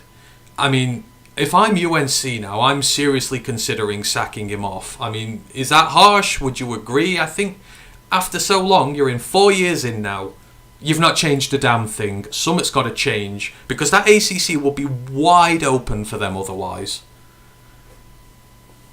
You have to start looking in off-season where are these deep-rooted issues. Like, say, is it the head coach? Is it calling plays? Is it how he manages his defensive coordinator? Does he interfere? Does he not let the defensive coordinator do his job? Does he have too much of a say in how the defense is run? And if you get a yes from most of those answers, then yeah, you get rid of Mac Brown. Like I say, legend will always be remembered for what he's done, but something isn't right. Something year after year continues to hold this team back while other teams make progress. And they've got to seed out the problem quickly before they lose ground. They're about to lose Drake May. Sam Howell's gone. Are they going to hit on 3 quarterbacks in a row? I don't know. It could be very unlikely. And if that well runs dry of high explosive offense, what are they going to be left with? Not a lot. So they've got probably one off season to fix this lopsided team and that very leaky, porous defense, or they could find themselves quickly struggling and trying to just claw wins every week. I think you look no further than Clemson. Look what's happened since Trevor Lawrence has left. Like, I mean, I'm not blaming DJU for his thing there, but you can see what happens when the quarterback situation destabilizes. You soon go backwards. And like I said, wasted 2 prime quarterbacks now. on a defense that just will not do its job properly. I have the same issue with Lincoln Riley, and we will mention him very shortly. But yeah, you've got to change it. You can't just do this year after year. It's the definition of insanity. It looks great, seems great, but then the defense is just torrid. 640 yards against Georgia Tech is not acceptable in any way, shape, or form. So yeah, UNC go down as well, and the upsets don't end there. And you know, we're talking about coaches on the hot seat, Ryan. There was a huge upset in the Big Ten this week, and doesn't it seem a very long time ago since Maryland were undefeated and we were holding out some hope that they might be able to beat Ohio State this year, and we're thinking, could they be the ones? Oh, in fact, no, probably, that's unfair. I did. I think you always probably recognise them for the fraudulent team that they were, but they have not won a game since then. And their most recent outing this week, they were 14-point road favourites against Northwestern. And there is absolutely, you know, we have documented Northwestern's problems on here. And everyone knows how bad they are, how bad their situation is. And they're not really playing well this year. They do have a win under their belt, or they did before this one, but they're not looking great. Maryland come to town, 14-point favourites. What happens? They lose 33-27 against Northwestern. And you've got to figure now, Mike Loxley has to be in bother, surely. He has made Maryland a very respectable Big Ten team. There is no doubting that they are a team that no one really wants to face, because on their day, that offense can beat you. And they could be a big banana skin on the road. But eventually, that's no longer enough to be just a solid team. You want to see advances going forward. You see teams like Purdue and Iowa and Wisconsin and teams like that who've made Big Ten championship games. Yes, in a shitty conference, but you see these teams making progress and going forward. It just feels now like it's going backwards. You had a massive opportunity against a terrible Ohio State team this year. You blew it when you should have really won it, and you had a chance to win it, and now you're just losing loss after loss after loss, and then you get blown out by one of the worst Northwestern teams in forever. He's got to be on a hot seat now, surely. It's just, yeah, they're the definition of mediocrity, like you say. What was it? Were they 5-0 or 6-0 going to Ohio State? They were 5-0, weren't they? I think they were 5-0 going to Ohio State. They were ranked like 18, 19, 20 in the nation. You think, like I say, they were like 0-9 against Ohio State. Like they were totally winless. But you did look at this team and think, if they were ever going to have a shot to get rid of that donut and put a wall, it's this team right now. Like I said, Talia playing really, really well. Defense for once actually playing well. What do?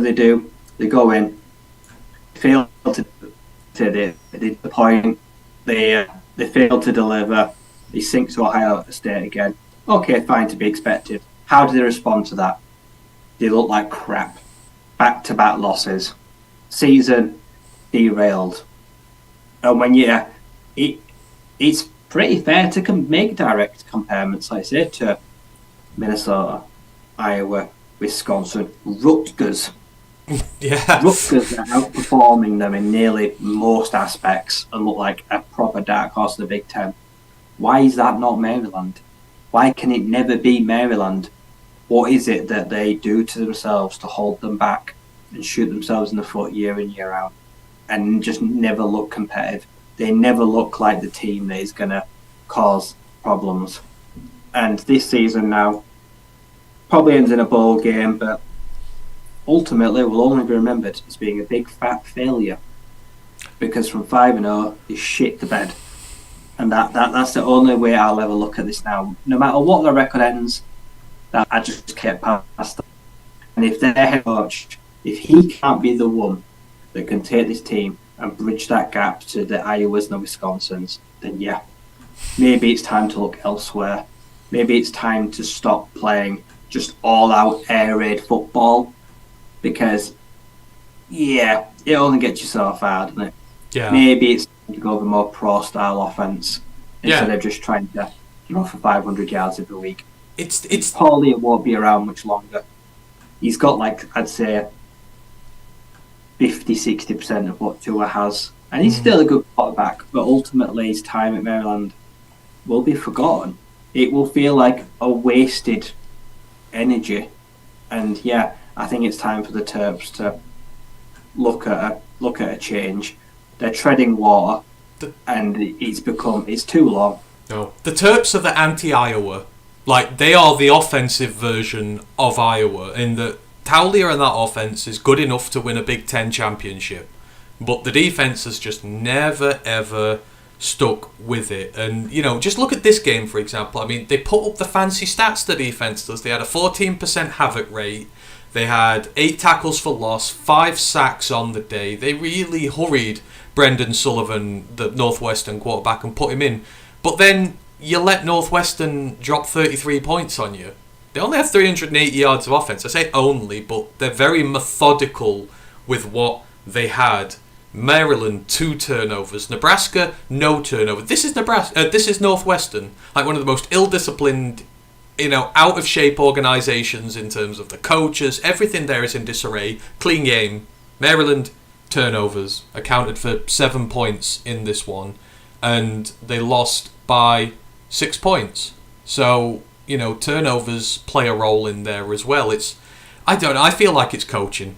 I think he needs to go at the end of this year. Right? Do you think it needs to be now? Because it just seems like they're going stagnant, and when Taulia's gone, they're in a lot of bother.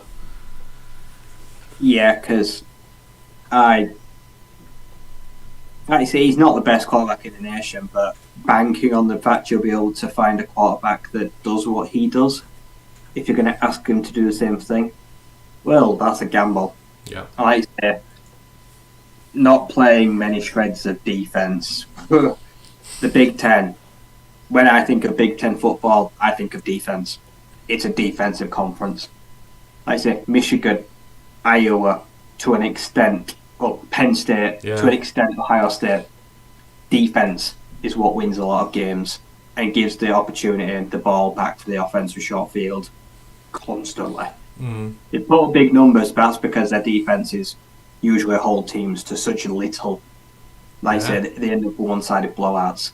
Wisconsin, Maryland, Nebraska. Don't be able to do that. They just don't have that in their locker. No, Wisconsin, Nebraska, more powerhouses of defensive talent.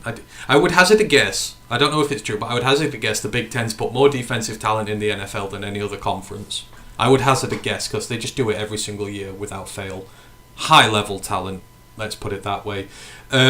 Quick couple of comments from viewers. Dan goes, you're both watching the game tonight. Yes, we're watching. We're just doing this today because I'm working nights all week. So, yeah, we're getting this out of the way. But we are watching and hoping for a Lions win.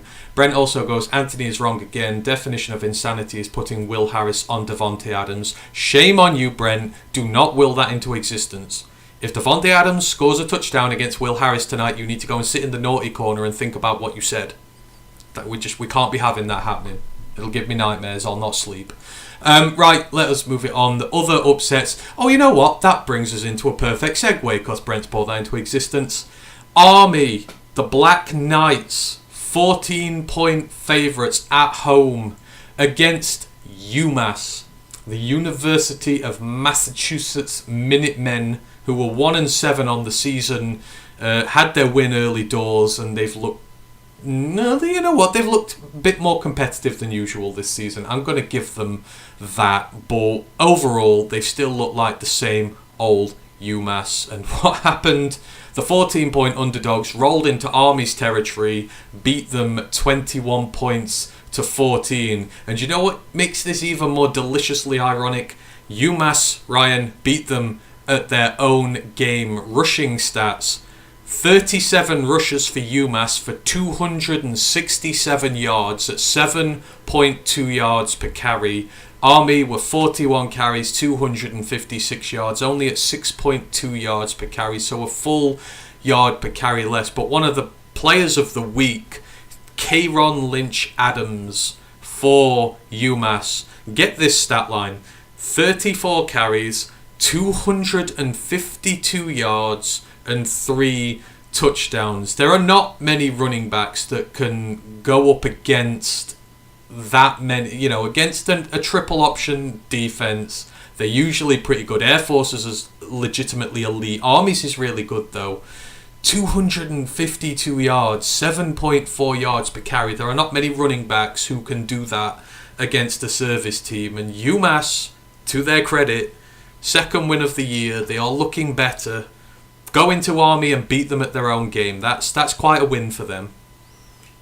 Yeah, that's not often. Not many teams go to West Point and just give them a taste of their own medicine.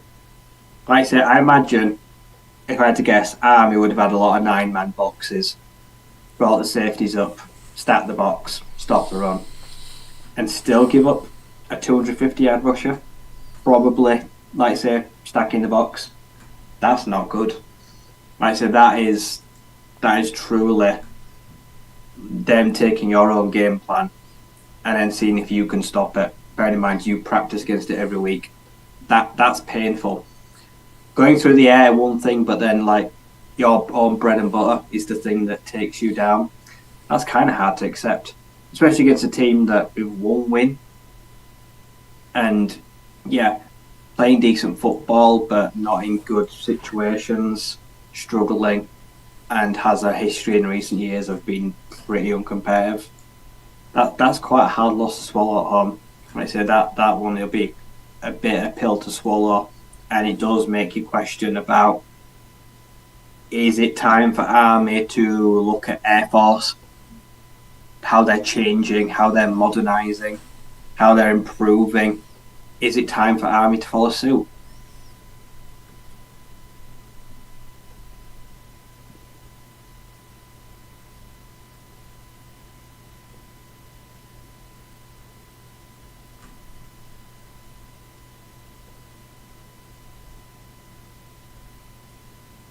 Like I say, they've modernised, they've kicked it up a tempo, they've brought in some passing, some extra players. They're reaping their rewards.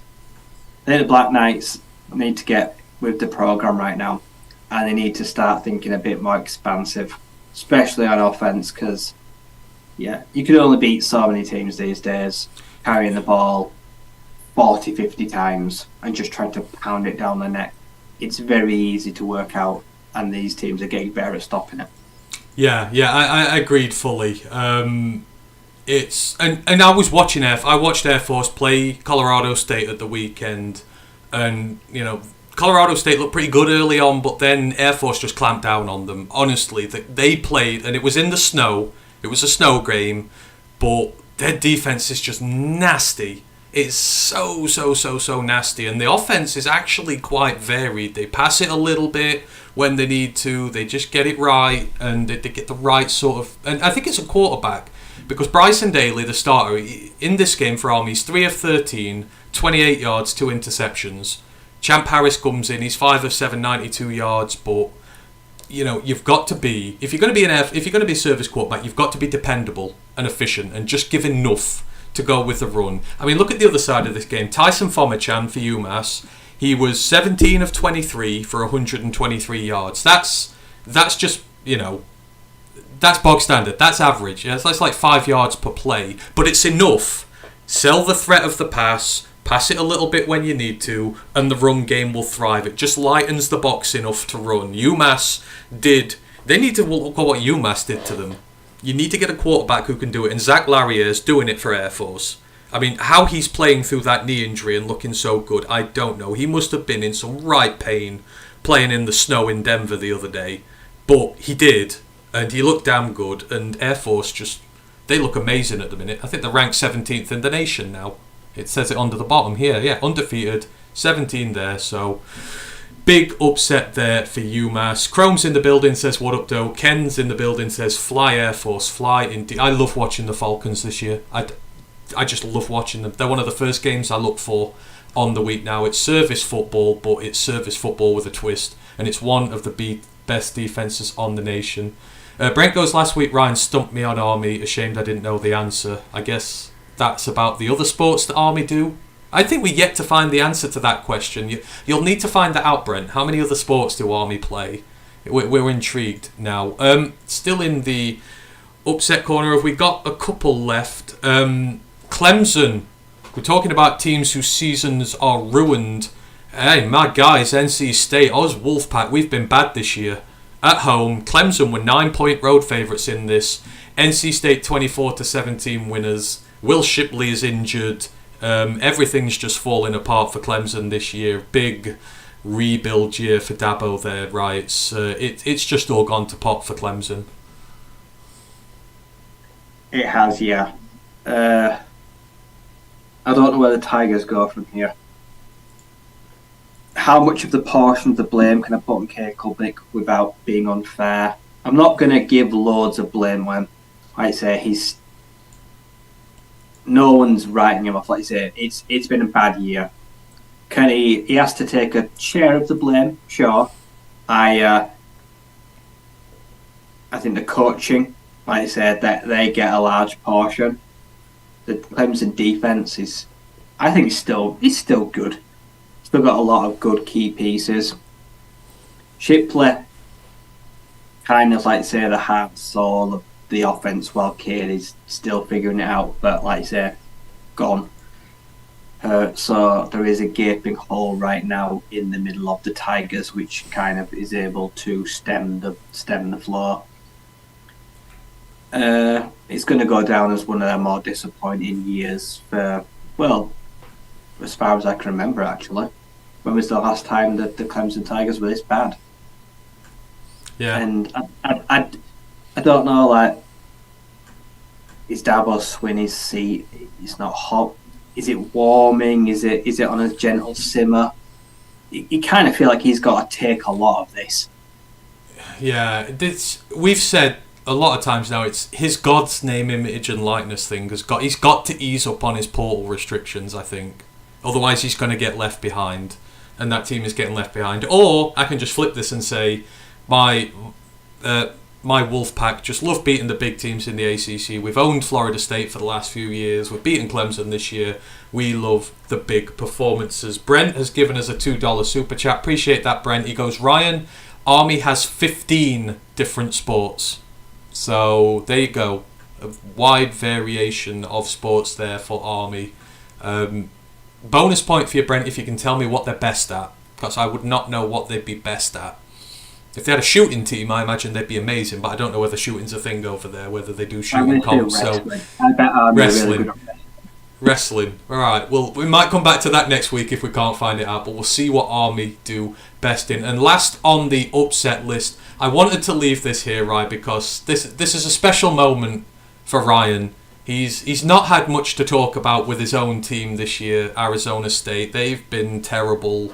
The butt joke of the Pac-12 this year. But finally, at the expense, unfortunately, of Cameron Ward and Washington State, they are no longer winless. Washington State were 5-point road favourites for this game, but they've had a horrible last month since that Oregon State win. Arizona State 38, Washington State 27, and Arizona State, right, getting back to what they do best, running the ball down teams' throats. Cameron Scatibo, his great season, 120 yards and 1 touchdown on just 11 carries. Dude's averaging 11 yards per carry. DeCarlos Brooks, 11 carries, 67 yards, 3 touchdowns. Elijah Badger had a rushing touchdown.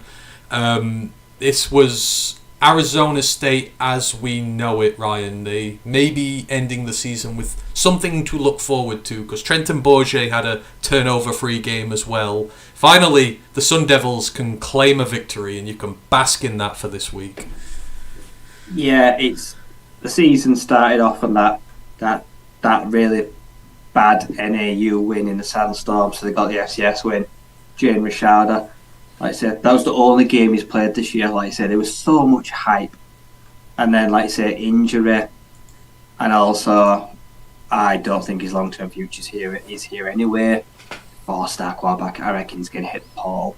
I reckon he thinks I can probably do better than this, and he's probably not wrong. But no, then, like I say, some really bad weeks, and then that game with USC where for through 3 quarters Arizona State looked good. They were hanging with the Trojans completely. Had 28 points. They were on like 28-34 down.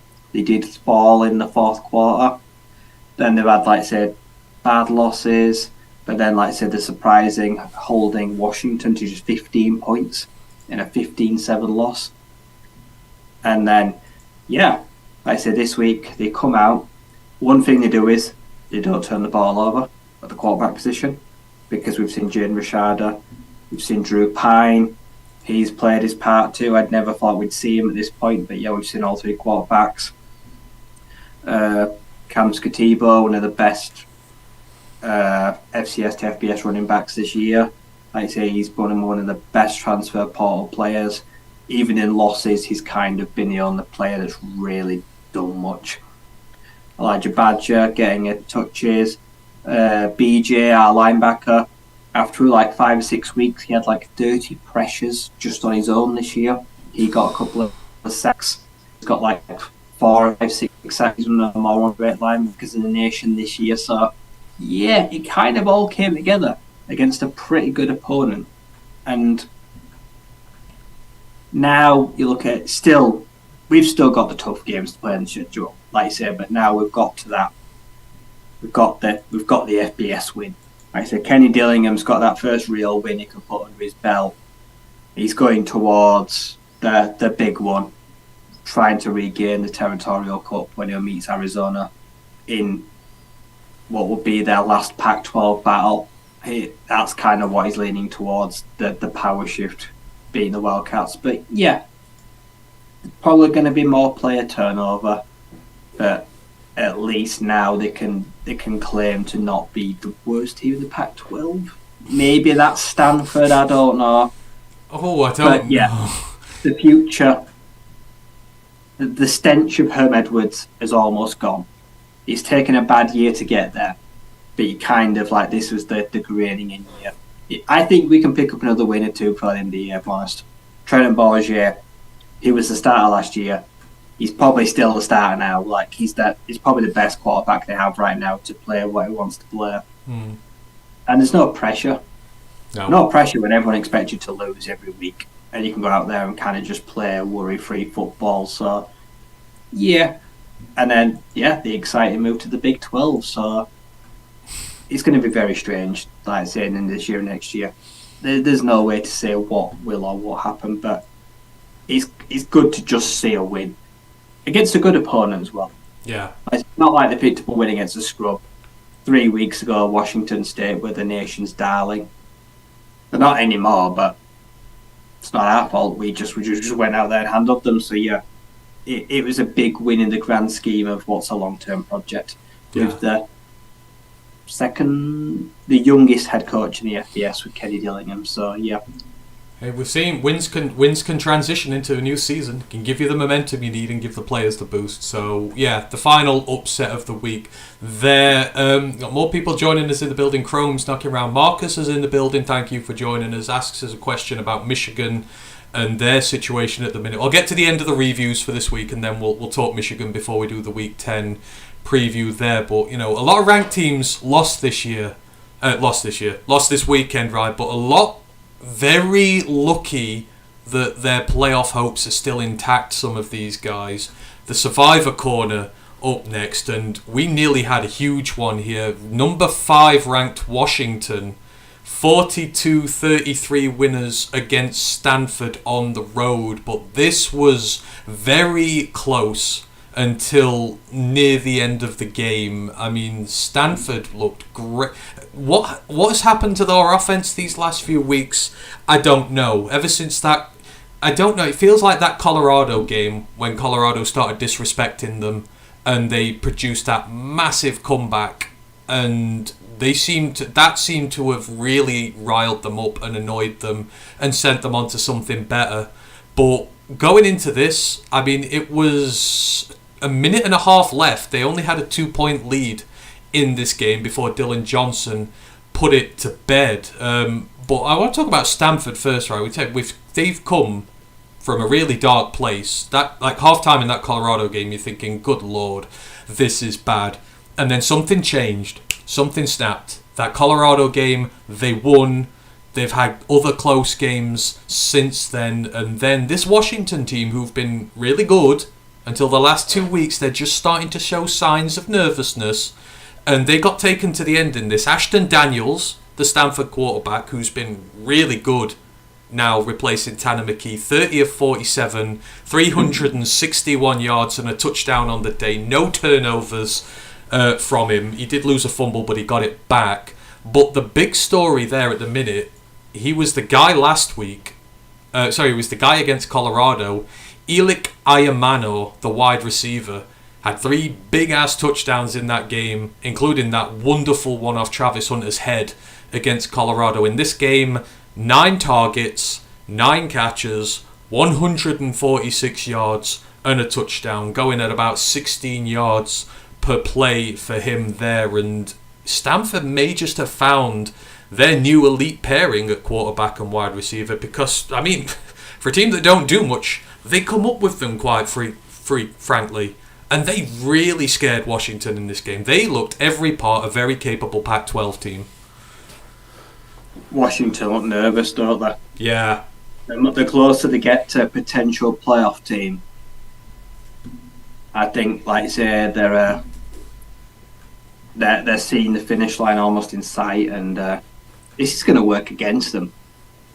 Like, when you look, they only squeaked past Arizona State by 8 points, and then you only just get past Stanford.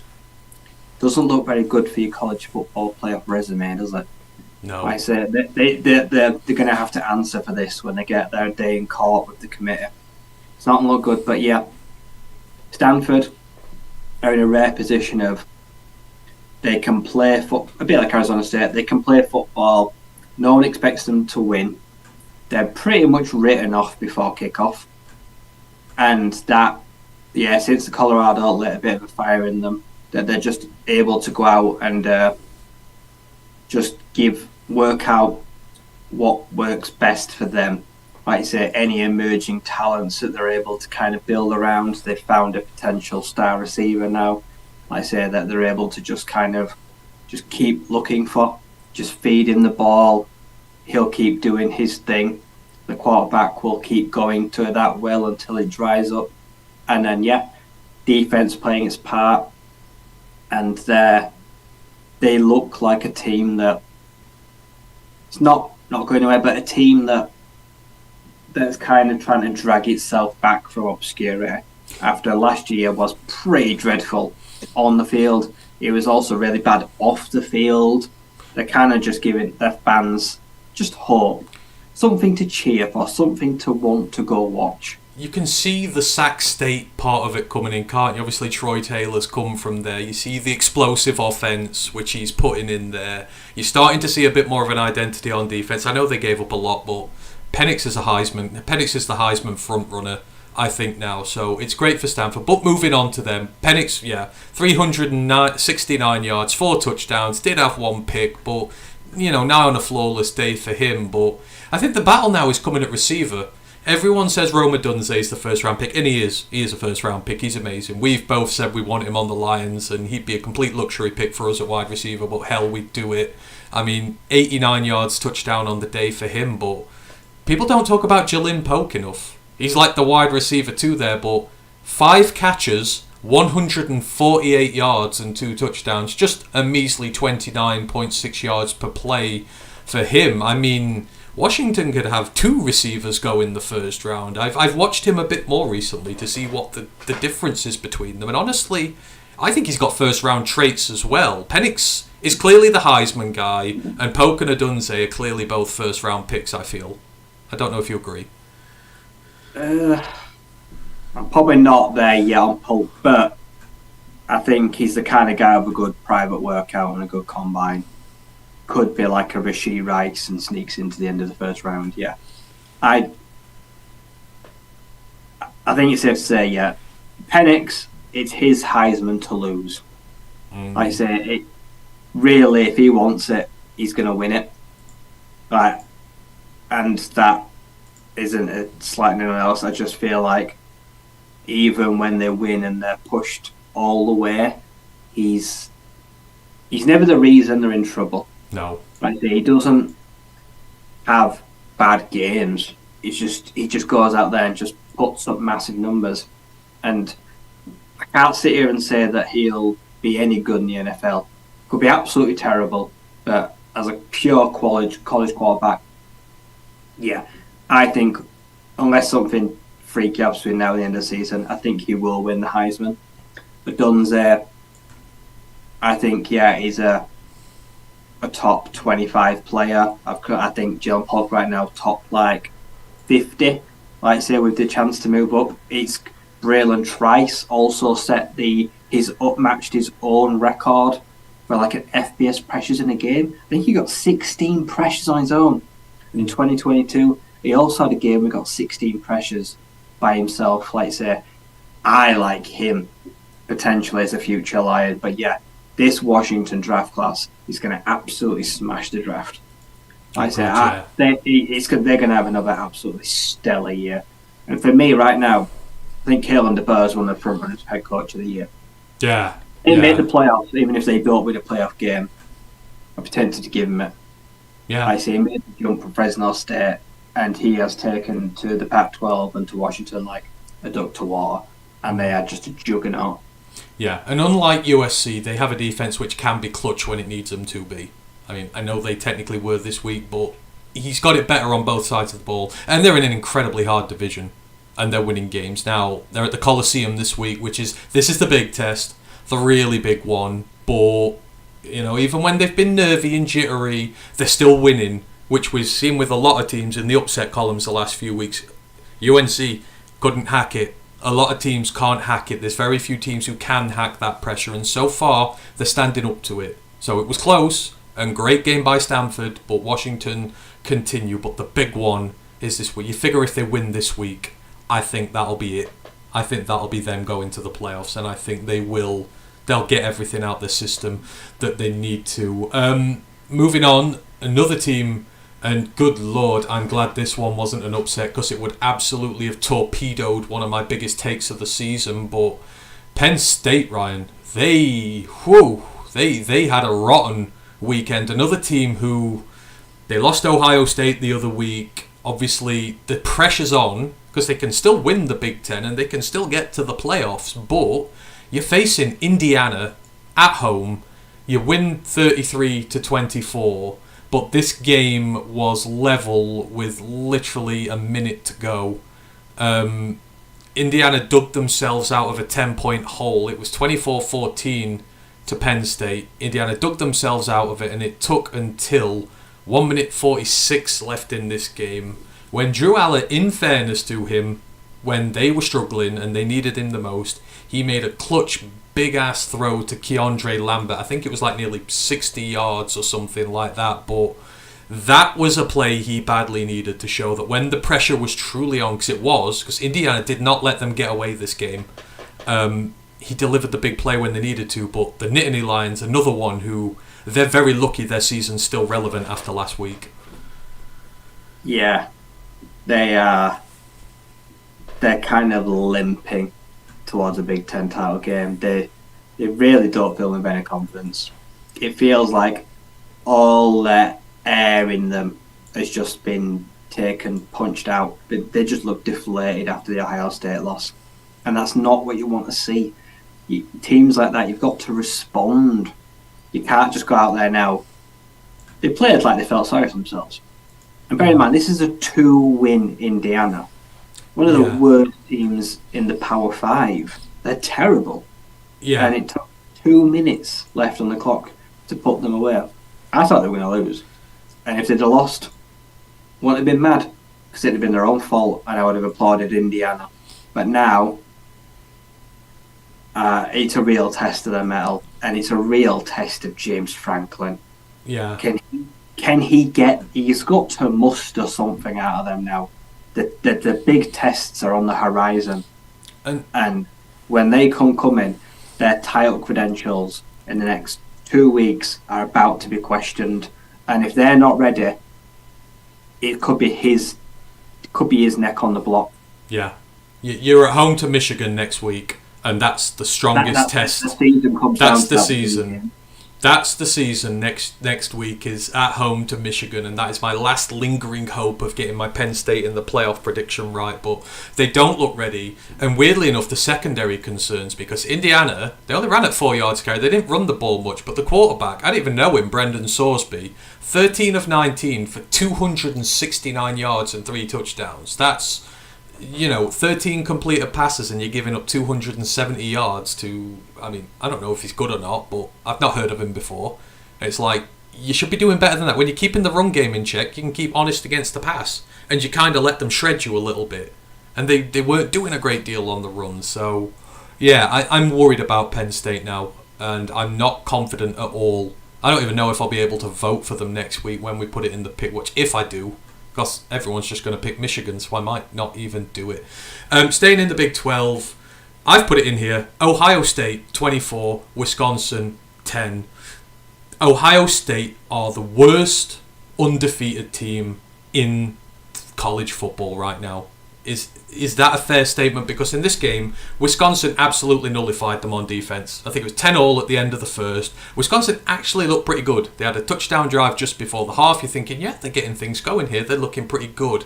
And once again, you watch drive after drive after drive after drive of Ohio State doing nothing, but their opposition do even less. And it was infuriating to see just how bad Wisconsin's offense was in the second half. And all it takes is 2 touchdowns, which when you've got Marvin Harrison on the pitch is inevitable. I mean, if that team didn't have Marvin Harrison, I think they'd have lost 3 or 4 games this year. I think they're that much a one-man team. McCord is now hurt. He was limping visibly after the game. He's obviously not healthy. But this was not convincing at all from Ohio State. No. They rely way too heavily on likes of Big Booker and MHG. It's even Kid Stover, the tight end chips in a little bit. But they're just relief guys. Like I say, if one team takes away Marvin Harrison Jr. and holds him to like 50, 60 yards, Ohio State lose. It don't matter who it is, I'm pretty sure that's the recipe for stopping them. And I'm pretty sure in the next few weeks, someone's going to do it. Someone is going to they don't have to stop him. You just put a blanket on him. You just nullify him, take away the explosive players, and that will be a dagger to the Buckeyes. Because for me, there's no plan B, no plan C, no plan nothing. Yeah. Right? They are a one-man team. Yeah. Kyle McCord is literally say, go out there, buy as much time as you can behind the offensive line, and look for Marvin Harrison Jr. If he's not there, look for one of the other guys if they're open. But that is your go-to read, pretty much every play. Oh, God, yeah. It's not sustainable. No. Wisconsin, good, lucky, decent defense.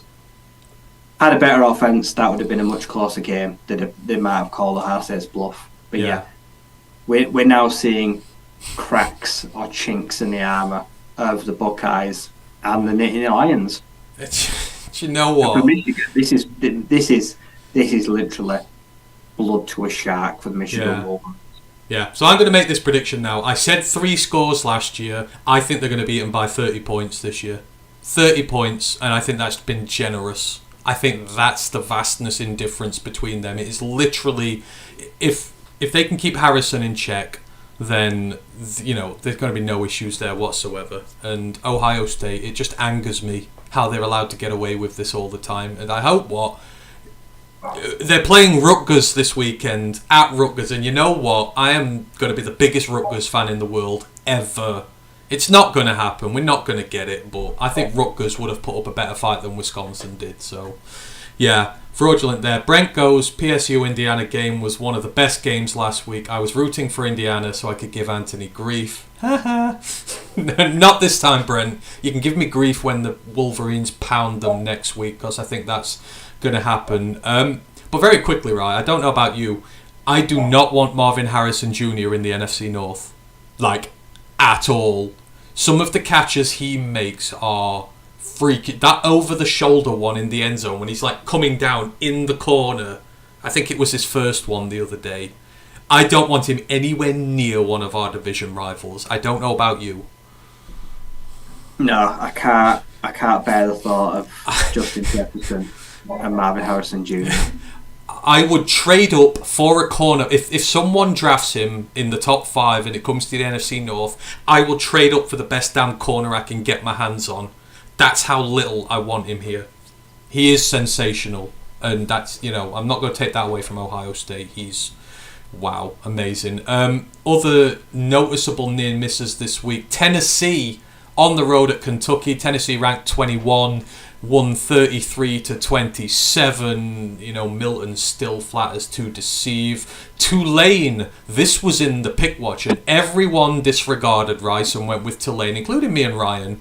But Tulane 30, Rice 28, and JT Daniels looked really damn good in this one, and I'm so glad he's having the last season that he's had, because this Tulane defense is good, and he made them look bad, right? But Tulane, very close to getting upset here. Just every time you thought they were getting away, Rice just kept nibbling at the heels, got the touchdown near the end. It's 2 points. And again, very, very lucky they didn't suffer an upset.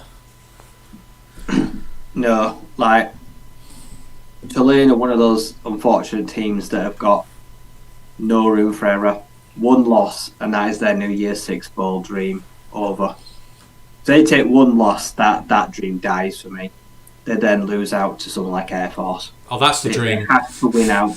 And we did say, didn't we, between JT Daniels and Luke McCaffrey, one of the better pairings in the Power 5, that they might cause problems. And, well, it did come to fruition. JT Daniels had a great year, and McCaffrey's a great receiver. And the Tulane defense was tested to its max. They were given a proper good evaluation. And in the end, they were probably a bit relieved to just see that one out in the end, but good contest, I'd say. And I don't know what happens with JT Daniels now. Can you have a 6th year? No, I'm not sure. No, I think he's done now. He's done, but see what happens. Who takes over at Rice? But they're not a bad team at all. I'd say if they can get someone in that can kind of produce the same thing, then they could have another good year. So. Yeah, they did escape one. They got lucky this week. Yeah, they did. You're right, Brent. They do play them in 2 weeks. I thought I did mention that, but obviously, Michigan played Purdue this week, but I mean, Purdue just had a 30-burger dropped on them by Nebraska. There's absolutely no way they're causing Michigan any problems whatsoever. But it's the week after this one. They play Penn State, and it might be Penn State's season over. Last on the survivors list, and again, every single week, Ryan, the biggest frauds in all of college football, the biggest fraudulent head coach in all of college football, USC end up on here again on the road against Cal. USC 50, sounds really nice and sparkly, big offense. Cal 49. And I dread to think how many yards of offense were in this game. It was 1,100 yards. Cal had 560 yards of offense on this, 285 through the air, 289 on the ground, thanks mainly due to one Jaden Ott, who had like a 150-yard first half and then just completely went out the equation. But he had 185 yards and 3 touchdowns on the day. Mendoza, the quarterback, 285 yards, 2 touchdowns, no picks for him. He had 2 rushing touchdowns as well. Everyone went crazy on the stat sheet. Caleb Williams had 370 yards. There were return touchdowns, there were defensive touchdowns. There was all sorts in this game, right? But I mean, fair play to Cal. Cal are another team. They've done all right this year, especially on offense. They've been good. They've been in a lot of close games. They've not been getting blown out like they do all the time. But it infuriates me that USC can still make the Pac-12 title game with how bad their off defense is. This is getting now to historically bad territory for them. It couldn't stop a nosebleed if it tried. Oh, if anyone needs to go watch the best game of the weekend as a neutral, it was this one. Yeah. It was fireworks. And Cal. Well, I've already been on the end of it. Jaden not stuffing. He stuffed ASU. Like I say, he has turned into one of the most surprised players in the nation. To be honest, the Cal running back, he has had himself quite the year. After losing Chase Garbers, a bad Hull team I thought was going to be terrible. I'm like, oh Christ, that is good. But you know what? Yeah, they have been in a lot of close games this year. They've generated loads of offense week in, week out. They have really pushed some teams and hung in there late or just fallen short. And they've been really fun to watch. And maybe, like I say, they're a team, the next team that's maybe ready to break out. Like I say, a bit like an Oregon State did. Maybe they kind of got that potential in there. I don't see why not. Tons of talent on that roster. There's some serious weapons on both sides of the ball. And they're a good team to watch. And at this point, I just feel sorry. Caleb, like, he has to score 50 points